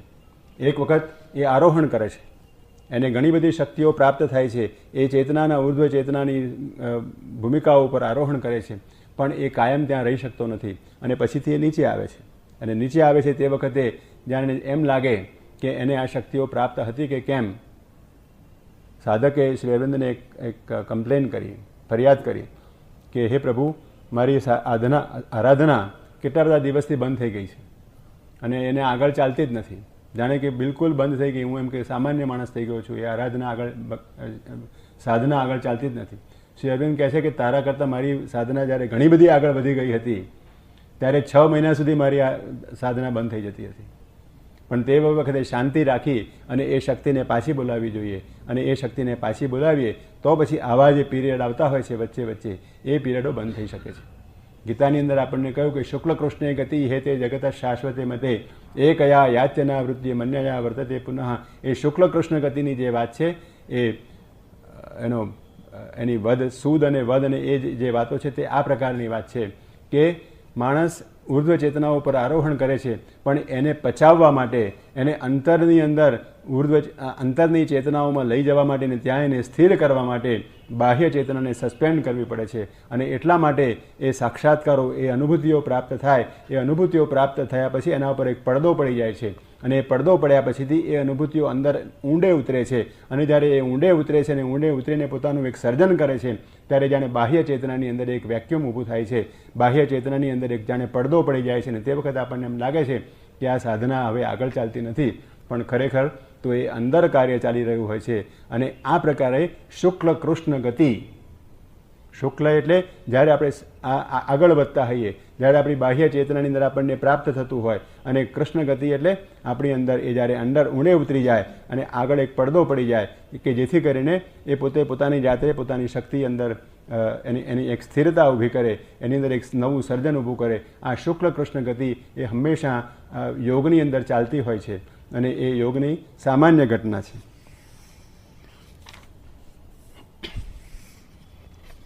એ શ્રી અરવિંદ અહીંયા આગળ વાત કરે છે. ત્યાર પછીથી અહીંયા આગળ જે એક પેસેજ, એક સરસ સુંદર પેસેજ આવે છે અને તે એ છે, oft inspiration with a lightning fit, 38મું પાન છે. A sudden messenger from the all-seeing tops travels the soundless corridors of his mind, bringing her rhythmic sense of hidden things. આ ચેતના જ્યારે ઉર્ધ્વમાં આરોહણ કરે છે ત્યારે શ્રી અરવિંદે આપણને વાત કરી છે કે કેવળ નિરંજન નિરાકાર એવું નિર્વાણ, નિરંજન નિરાકારનો અનુભવ અને એનો સાક્ષાત્કાર, એ નિર્વાણ એ એક જ કેવળ સાક્ષાત્કાર નથી, પણ ડાયનેમિક, એક ક્રિયાશીલ આધ્યાત્મિકતા, એક ડાયનેમિક પાવર પણ આપણને પ્રાપ્ત થઈ શકે છે. અને ડાયનેમિક પાવર પ્રાપ્ત કરવાને માટે આપણી જે મન, જેનું કરણ છે, એ કરણ એની ઉર્ધ્વ ભૂમિકાઓ ઉપર, આધ્યાત્મિક ભૂમિકાઓ ઉપર આરોહણ કરી શકે છે. અને એના નામ આપણને આપ્યા છે higher mind, ઇલ્યુમિન mind, intuitive mind અને ઓવર માઇન્ડ. આ પ્રકારની 4 ડાયનેમિક માઇન્ડના ભૂમિકાઓ આપણને ગણાવી છે. અને એ ભૂમિકાઓ પર જ્યારે માણસ આરોહણ કરે ત્યારે એને નિરંજન નિરાકાર કે નિષ્ક્રિય બ્રહ્મ એની વાત નથી સમજાતી, પણ આ બ્રહ્માંડની અંદર, આ સમગ્ર વિશ્વની અંદર પરમાત્માનો અનુભવ થાય છે. અને વિશ્વની અંદર પરમાત્મા અને પોતાની અંદર પરમાત્મા, વિશ્વની અંદર પરમાત્માની એકતા અને પોતાની અંદર સર્વની એકતા, આ પ્રકારની અનુભૂતિ અને સાક્ષાત્કાર એને પ્રાપ્ત થાય છે. એની અંદર જે ઉર્ધ્વ મન, આલોકિત મન, હાયર માઇન્ડ, ઇલ્યુમિન માઇન્ડ અને ઇન્ટ્યુટિવ માઇન્ડ, અંતઃપ્રજ્ઞાનું ઇન્સ્પિરેશન, એ ઇન્સ્પિરેશન એ રામકૃષ્ણ પરમહંસને આ સિદ્ધિ પ્રાપ્ત થઈ હતી.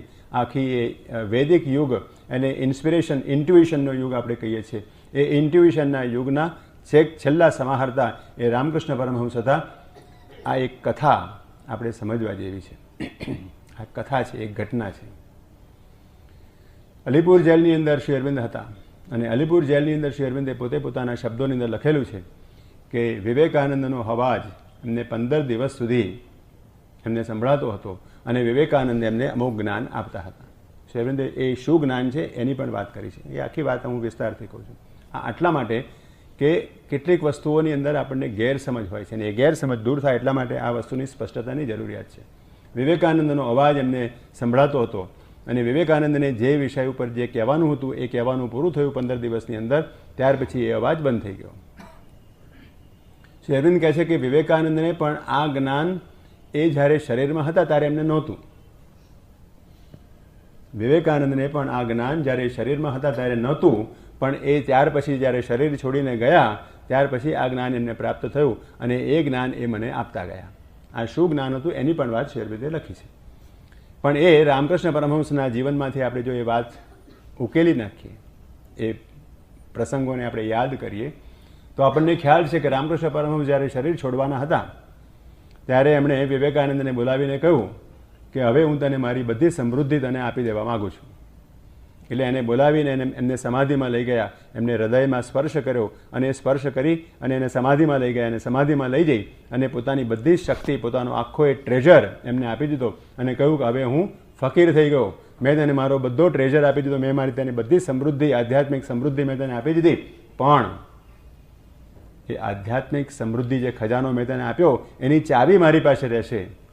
તારે જે કામ કરવાનું છે એ કામ કરીને તું જ્યારે મારી પાસે આવીશ ત્યારે એ ચાવી હું તને આપીશ.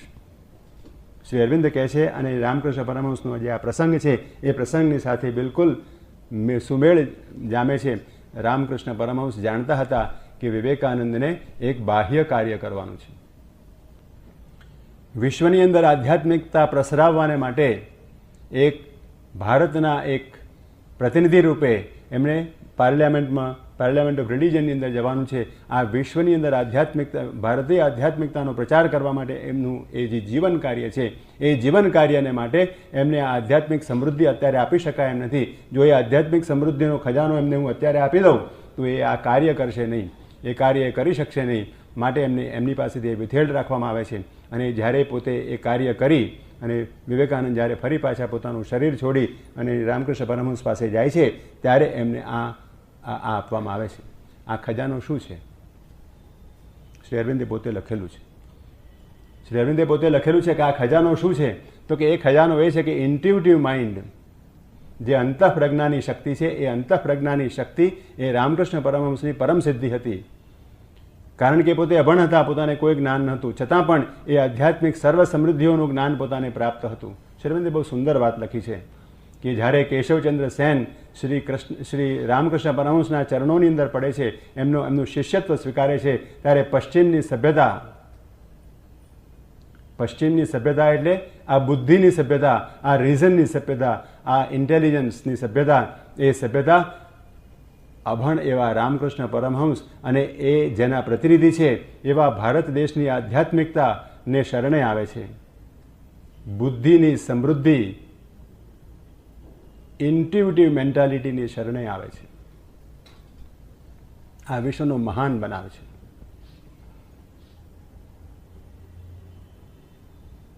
એ ઇન્ટ્યુઇશનનું જ્ઞાન રામકૃષ્ણ પરમહંસ પાસે હતું.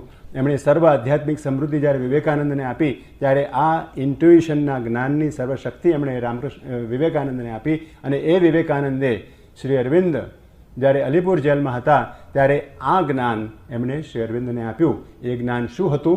તો કે એ હતું કે બુદ્ધિની જે ગતિવિધિઓ છે, બુદ્ધિની જે કાર્ય કરવાની પદ્ધતિ છે અને ઇન્ટ્યુઇશનની જે કાર્ય કરવાની પદ્ધતિ છે એ જુદી છે. એ બેને છૂટા કેવી રીતે પાડી શકાય?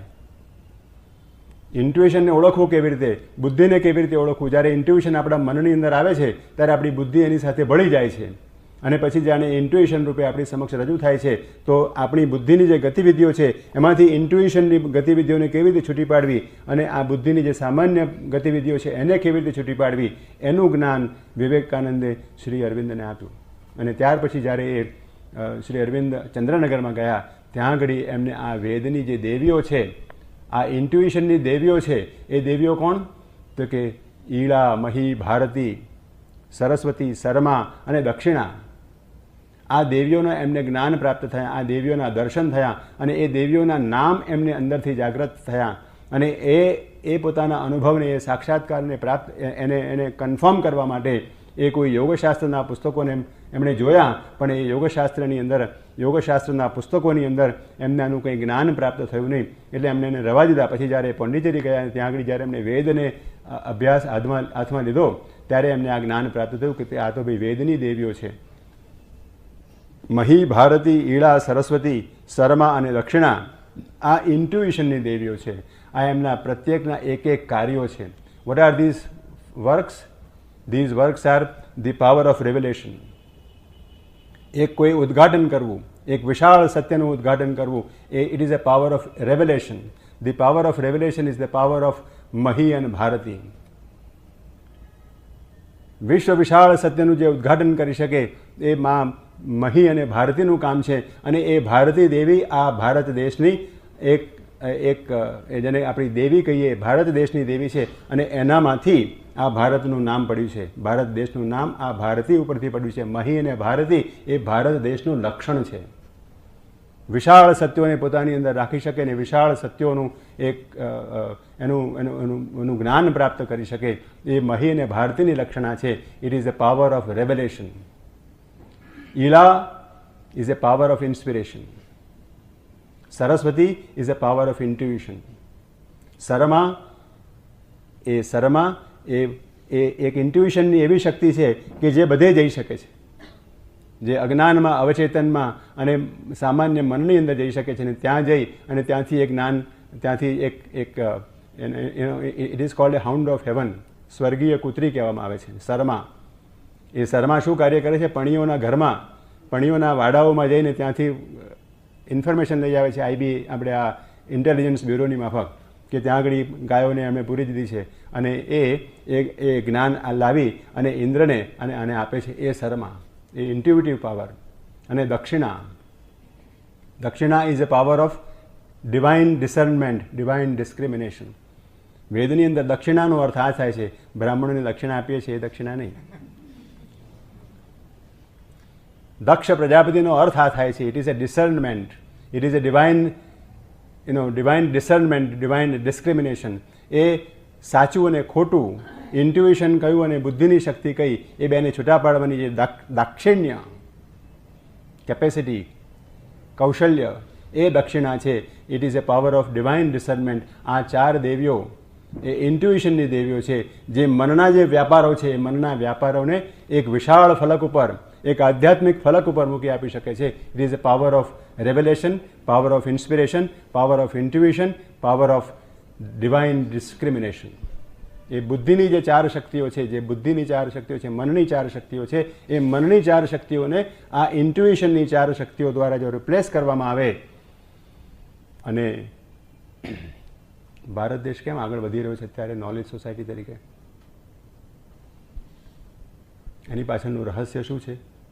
કેમ બિલ ક્લિન્ટનને કહેવું પડે છે કે તમે ભણો? એમના છોકરાઓને મેં યુનિવર્સિટીમાં ગયા ત્યારે એમને કહેવું પડ્યું કે તમે ભણો, નહીંતર આ ભારત દેશના જે બધા સોફ્ટવેર એન્જિનિયરો છે ને એ તમારા ઉપર રાજ કરશે. કેમ એમને એવું કહેવું પડે છે? એમને ખબર પડી ગઈ છે કે આ શું છે. એમને એ શોધે છે હજુ કે આ ભારત દેશની પ્રજાની અંદર એવું શું છે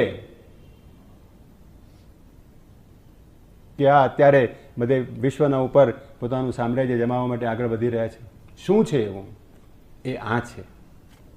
આપણી બુદ્ધિની પાછળ, આપણી જે જ્ઞાન છે, જે બાહ્ય બુદ્ધિની જે વ્યાપારો છે, એ વ્યાપારોની પાછળ આ ઋષિમુનિઓએ અનેક સંસ્કૃતિ દ્વારા આપણી અંદર આધ્યાત્મિક શક્તિનું નિર્માણ કરેલું છે. એ આધ્યાત્મિક શક્તિની જે ઇન્ટ્યુટિવ પાવર છે, એ ઇન્ટ્યુટિવ પાવર આ બુદ્ધિની શક્તિની પાછળ કામ કરી રહ્યો છે. આપણને ખબર હોય કે ના હોય, આપણે એને સ્વીકારીએ કે ના સ્વીકારીએ, આ શક્તિ આપણી અંદર કામ કરી રહી છે, છુપી રીતે પણ. અને એ છુપી રીતે કામ કરી રહી છે. એ બુદ્ધિને દોરે છે, અને બુદ્ધિને દોરે છે માટે એ નોલેજ પાવર તરીકે આજે વિકસી રહ્યો છે. અને એ હવે અત્યારે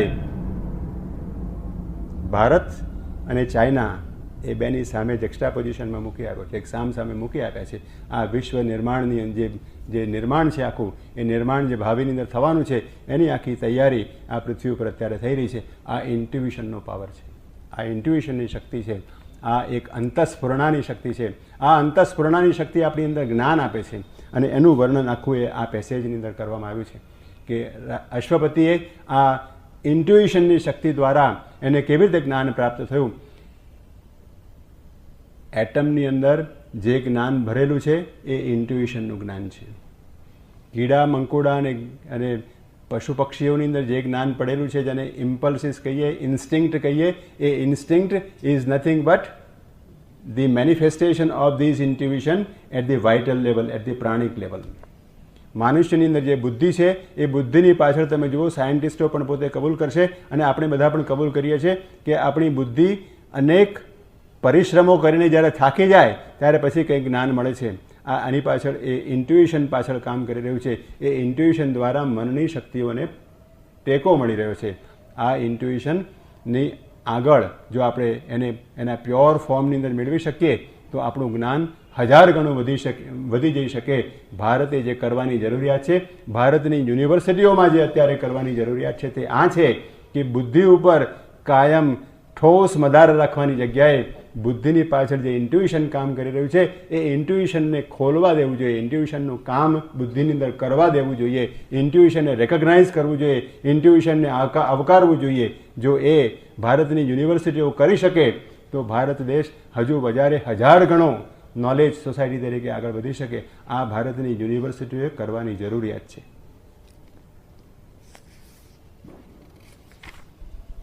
આ ઇન્ટ્યુઇશનની શક્તિ રાજા અશ્વપતિને સર્વ પ્રકારનું જ્ઞાન આપે છે.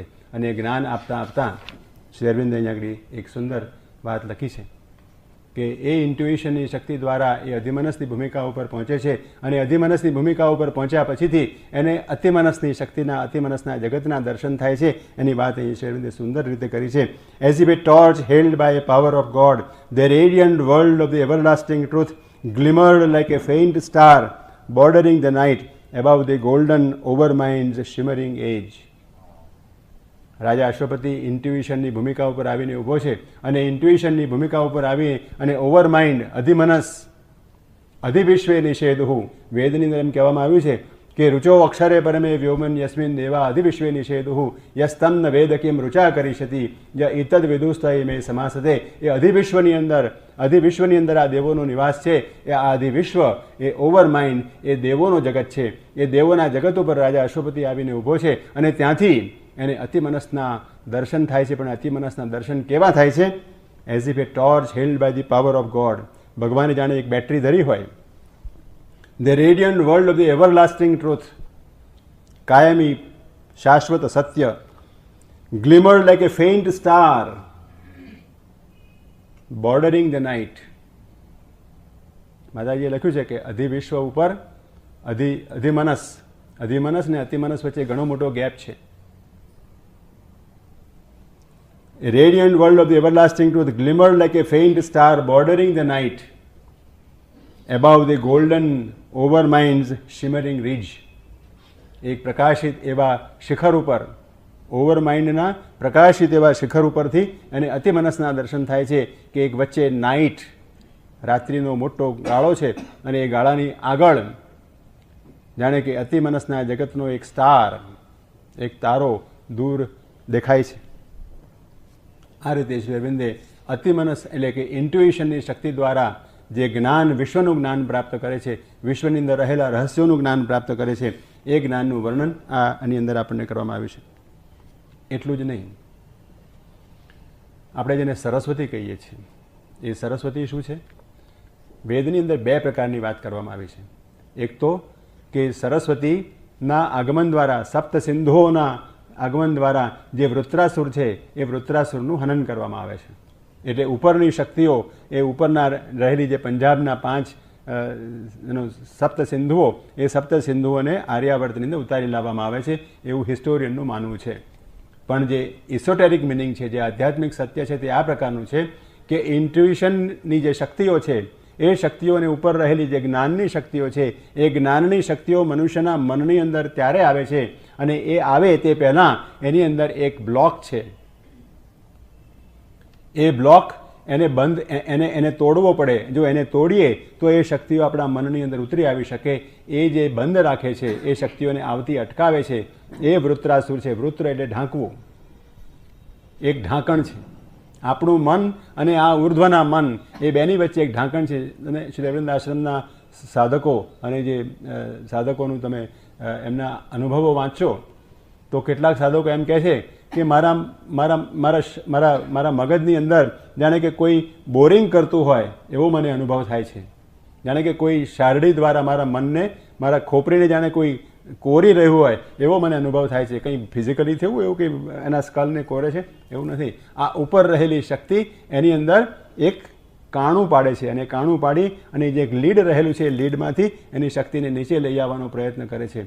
આ સરસ્વતીની શક્તિઓ, આ સપ્ત સિંધુઓની શક્તિઓ આપણી અંદર આગમન કરે છે અને એ આગમન દ્વારા આપણને જ્ઞાન પ્રાપ્ત થાય છે.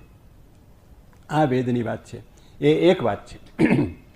વેદની અંદર કહ્યું છે કે મહોવર્ણ સરસ્વતી પ્રચેતયતિ કેતુના ધિયો વિશ્વા વિરાજતી. મહોવર્ણ સરસ્વતી પ્રચેતયતિ કેતુના. મહાન સાગર સામાન્ય અર્થ એવો થાય મહાન સાગર. મહોવર્ણ મહાન સાગરને આ સરસ્વતી પ્રચેતયતિ કેતુના. એ કેતુ દ્વારા, એ ઇન્ટ્યુશન દ્વારા એને પ્રચેત કરે છે, એને જાગૃત કરે છે. અને એને લીધે ધિયો વિશ્વા વિરાજતી. આપણી જે બુદ્ધિ છે એ વિશ્વ વિરાટ થઈને આગળ રહે છે. ધિયો વિશ્વા વિરાજતી. આપણી બુદ્ધિ વિશ્વ વિશાળ થઈને બની જાય, વિશ્વ વિશાળ બની જાય છે. પણ મહોવર્ણ એટલે શું? મહોવર્ણ એટલે મહાન સાગર નહીં. મહાન સાગર એટલે કે પંજાબની ઉપર નદીઓની અંદર મહાસાગર રહેલો છે અને એ મહાસાગર અહીં આગળ ઉતરી આવે છે, એવી વાત નથી. આ મહોવર્ણ એટલે મહરલોકનો સાગર. અને મહરલોકનો સાગર એટલે કોણ? એ અતિમનસનો સાગર. કારણ કે આપણે સપ્ત વ્યાહૃતિઓ છે આપણી અંદર. બુહુ ભુવઃ સ્વઃ મહઃ જનઃ તપઃ અને સત્યમ. જનઃ તપઃ અને સત્યમ એ સચ્ચિદાનંદના જગતો છે. ભૂર્ભુવ સ્વઃ જે ગાયત્રીની સાથે આપણે વાપરીએ છીએ એ મન પ્રાણ અને શરીરના જગતો છે, એ અજ્ઞાનના જગતો છે. ઉપરના રહેલા સચ્ચિદાનંદના જગતો છે, એ બેની વચ્ચે મહરલોક આવેલો છે. એ મહરલોક એ શ્રી અરવિંદનું અતિમનસ છે. એ સત્યમ ઋતમ બૃહદ છે. એ મહરલોકની શક્તિઓને સરસ્વતી કેતુના આપણી અંદર જાગૃત કરે છે. મહો અર્ણ સરસ્વતી પ્રચેતયતિ કેતુના ધિયો વિશ્વા વિરાજતી. અને તેને લીધે આપણી જે બુદ્ધિ છે, આપણી જે રિઝનિંગ પાવર છે, એ રિઝનિંગ પાવર વિશ્વ વિશાળ બની જાય છે. આ સરસ્વતીનું જ્યારે આપણી અંદર કાર્ય થાય છે અને એના દ્વારા મહરલોકની શક્તિ દ્વારા જે કેતુઓ એના ઇન્ટ્યુશનના રેઝ જ્યારે અહીં લઈ આવે છે ત્યારે આ થાય છે. આ વેદની અંદર એક ગતિની વાત છે. બીજી ગતિની વાત તે એવી છે કે શર્મા આ સૂર્યના કિરણો, આ જ્ઞાનના કિરણો પણીઓએ પોતાના વાડાઓની અંદર પૂરી રાખેલા છે. અને એ વાડાઓ, એ પણીઓ, એ સ્મોલ વ્યાપારીઓ, બધા એ નાના નાના વ્યાપારીઓએ પોતાના વાડાઓની અંદર આ ગાયોને પૂરી રાખેલી છે. અને એ ગાયોને લઈ આવવા માટે ઇન્દ્ર અને બૃહસ્પતિ એ બંને તૈયારી કરે છે. શર્માને આગળ કરે છે અને શર્માને આગળ કરીને કહે છે કે તું આ બધી ઇન્ફોર્મેશન લઈ આવ. એ શર્મા ઇન્ફોર્મેશન લઈ આવે છે અને આ બૃહસ્પતિને અને ઇન્દ્રને આપે છે. અને ઇન્દ્ર અને બૃહસ્પતિ આ શર્માને આગળ કરી અને આ વાડાઓની અંદર જાય છે અને વાડાઓને તોડી નાખે છે અને ત્યાંથી ગાયોને લઈ આવે છે. આ વેદની બીજી આખ્યાયિકા છે. અને ત્રીજી આખ્યાયિકા એ છે કે ધેર ઇઝ એ લોસ્ટ સન. 7 સૂર્યો છે. સપ્ત ભૂમિકાઓ ઉપર 7 સૂર્ય, જે આ 7 ભુવનોની વાત કરી, ભૂર્ભુવ સ્વઃ મહ જન તપ સત્યમ, એ 7 સૂર્યો છે. પણ એ 7 સૂર્યો ઉપરાંત એ 8મો સૂર્ય છે. એ 8મો સૂર્ય એ માર્તંડ કહેવાય છે. મર્ત્ય અંડ છે. એ મર્ત્ય અંડ એટલે ઇનકોન્શિયન્ટની અંદર, અચિતના સાગરની અંદર એ ઢંકાઈ ગયો છે. અચિતના અંધકારની અંદર જેમ વાદળ સૂર્યને ઢાંકી દે એમ અચિતના અંધકારે આ સૂર્યને ઢાંકી દીધો છે. એ લોસ્ટ સન છે. એ ખોવાઈ ગયેલો સૂર્ય છે. એ સૂર્યને પાછો મેળવવો, આ પણીઓના વાડાઓમાંથી ગાયોને પાછી મેળવવી, સૂર્યના કિરણોને પાછા મેળવવા, સૂર્યના જ્ઞાનરૂપી કિરણોને પાછા મેળવવા, આ વૈદિક કાર્યો છે. આ વેદની આખ્યાયિકા છે.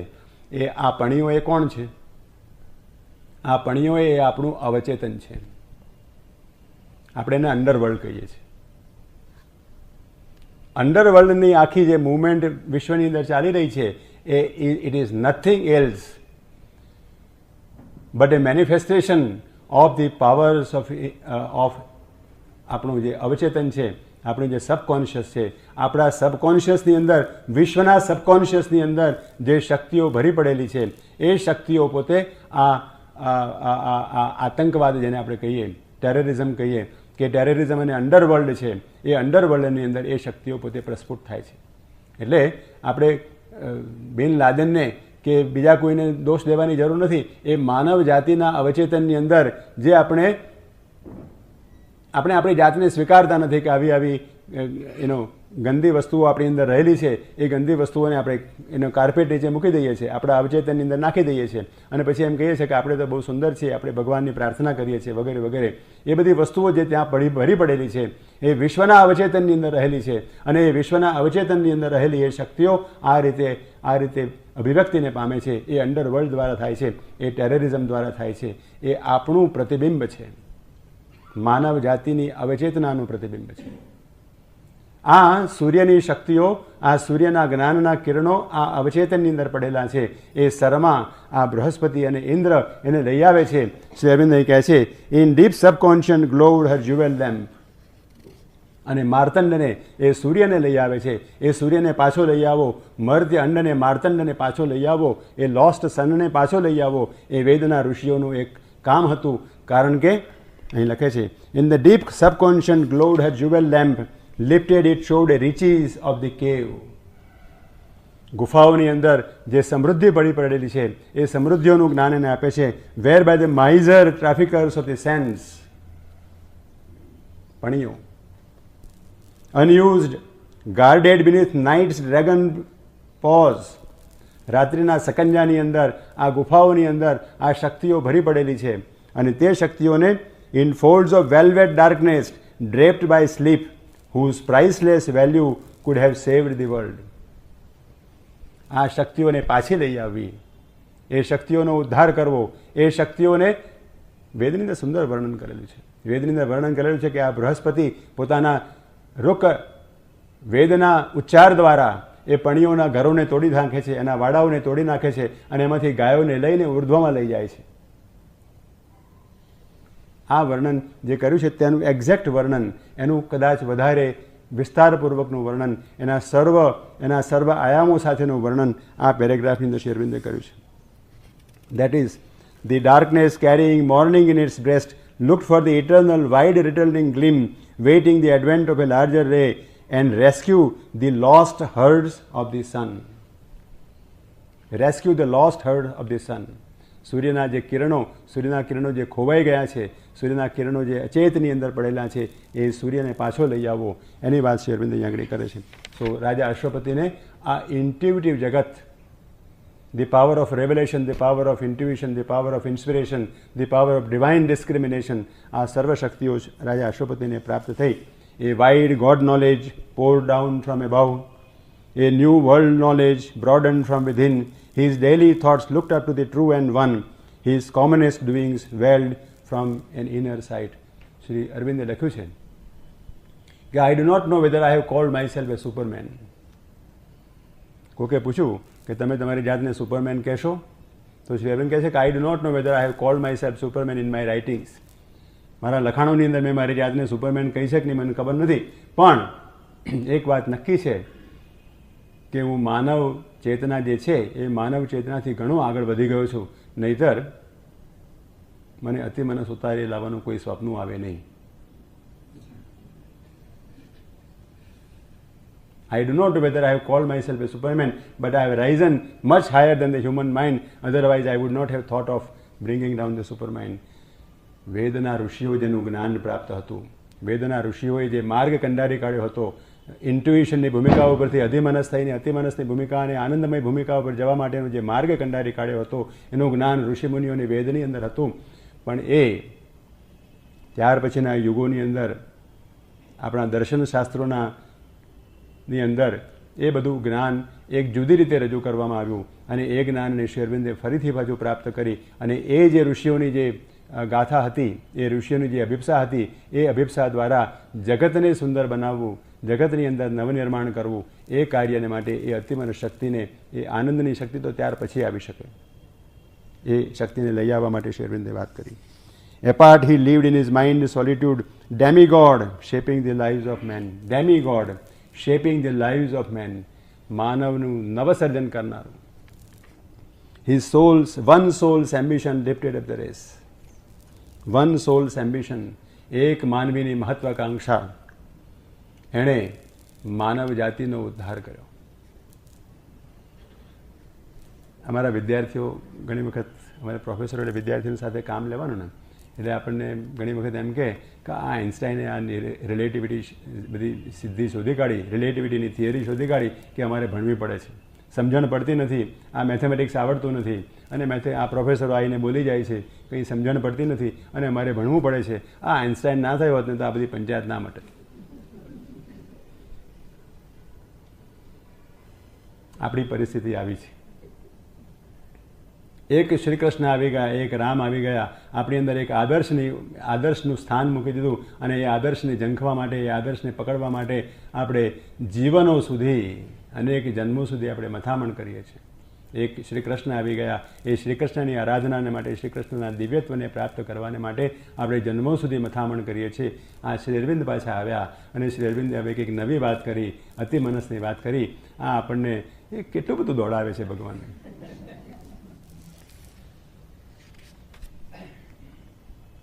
He drew the energy that transmute an age. He drew the energies, વિશ્વમાંથી, વિશ્વના કોષમાંથી, કોસ્મિક શક્તિઓમાંથી, અતિમાનસ એટલે ઉર્ધ્વની શક્તિઓમાંથી એક એવી શક્તિને લઈ આવે છે that can transmute an age. એ યુગ પરિવર્તનકારી શક્તિને પોતાની અંદર લઈ આવે છે. રાજા Ashwapati, one man's ambition lifted up the race. એક માણસની મહત્વાકાંક્ષાએ આખી માનવ જાતિને ઉર્ધ્વમાં આરોહણ કરાવે છે.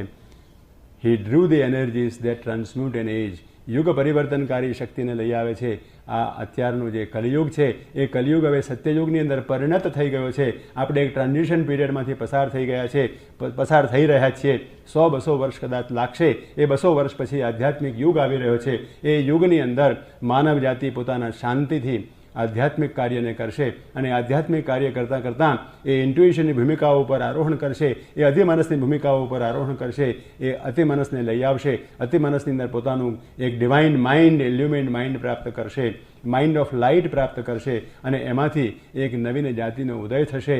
આ આખી એ વાત, આવતા યુગોની વાત આપણને શ્રી અરવિંદ કરી ગયા અને આપણે હવે યુગો સુધી, આપણા અનેક જન્મો સુધી આ કાર્યને કરવાનું છે અને એ કાર્યને કરવાને માટે આપણે દોડવાનું છે.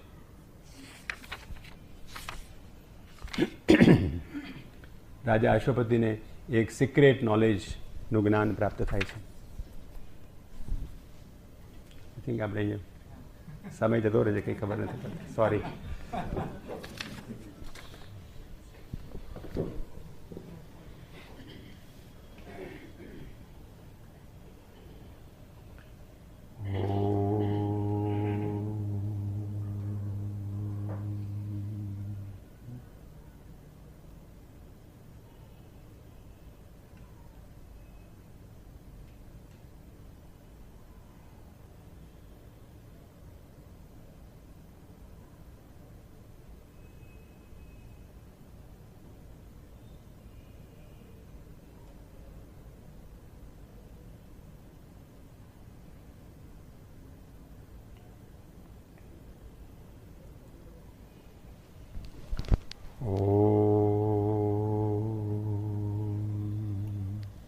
आनंदमयी चैतन्यमयी सत्यमयी परमे